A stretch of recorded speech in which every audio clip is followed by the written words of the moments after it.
Welcome to the channel. Gotta feel this. And man, first off, shout out to Jake Paul, man. He's making big noise in the boxing community. He's right now he's like second in promoters to Turkey Al with what he's doing and what he has done. To be making history in several different ways, giving women the biggest payday of their life, putting on an all-female boxing event. I mean, he's doing what he's doing in the modern day era. He's making these other promoters look like they need to just pass the torch, you know, especially what him and Turkey are doing. That's first things first. Now, let me get what I have, the problems that I have with the event, which is only two. Only two. I feel like, how do you have the biggest event that involves women boxing and not have the greatest female boxer of all time? Now, I don't know the story, I don't know the background of what, but I hear it's a pride thing with Clarissa. I don't know. But I think when you have something like this, you gotta do what you gotta do to get her involved some type of way, man.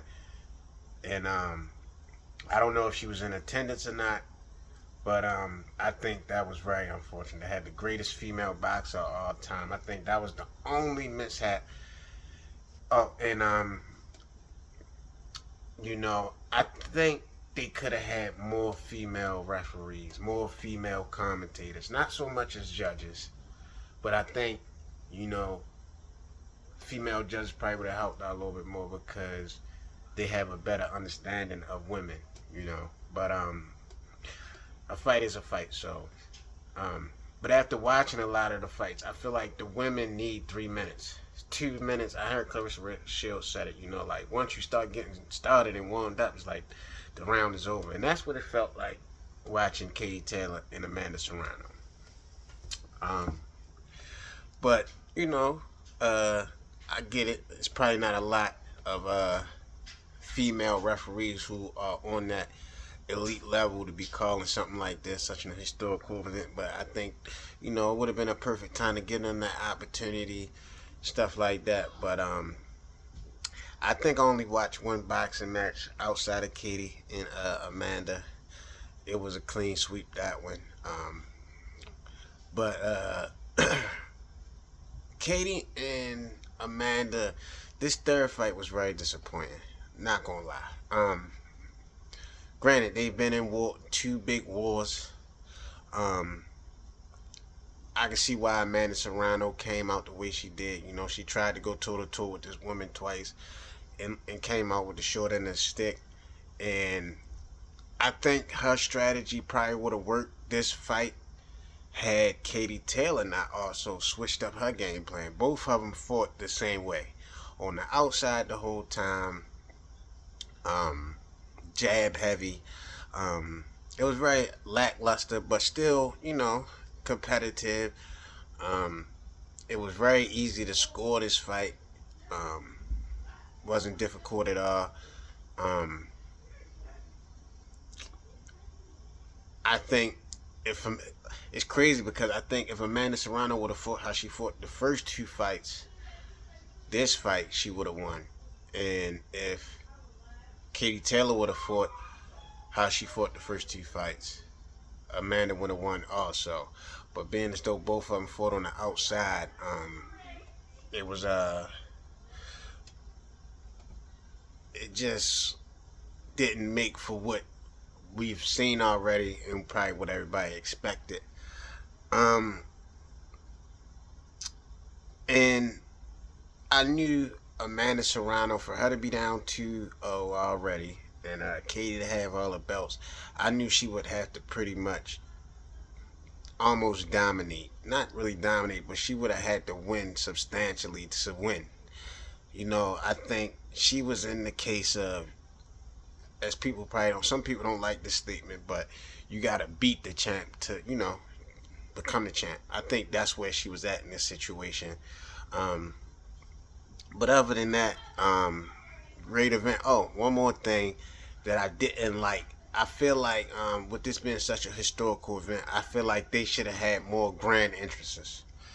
You know, I don't know if Madison Square Garden wasn't able to provide that type of thing, or they just wasn't doing it. But I think they deserve better entrances, more grand entrances than what they had.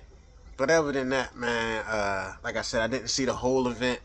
Um, but for the most part, what I did see, it was great. You know, shout out to Jake Paul, man, making big noise in the boxing industry, not just in the ring, but outside of the ring. And shout out to his partner, shout out to MVP Promotions. I mean, MVP, Most Valuable Promotions. Um, and hopefully he can just keep this up, man. And he's already showed he can keep it up in the ring. So hopefully he can keep it up outside of the ring, man. I think this was great, not just for women's boxing, but boxing period, man. Like, this was an event, a history making event in a lot of different ways. So you can't argue with that. You know, I'm definitely a big fan of boxing. I love MMA more because I just feel like it's more closer to something that can happen naturally on the street. Well, who's gonna put on gloves? But yeah, man, boxing is a sport that, you know, it's a sport and it takes technique and skill. And for what you gotta go through to be a boxer, um,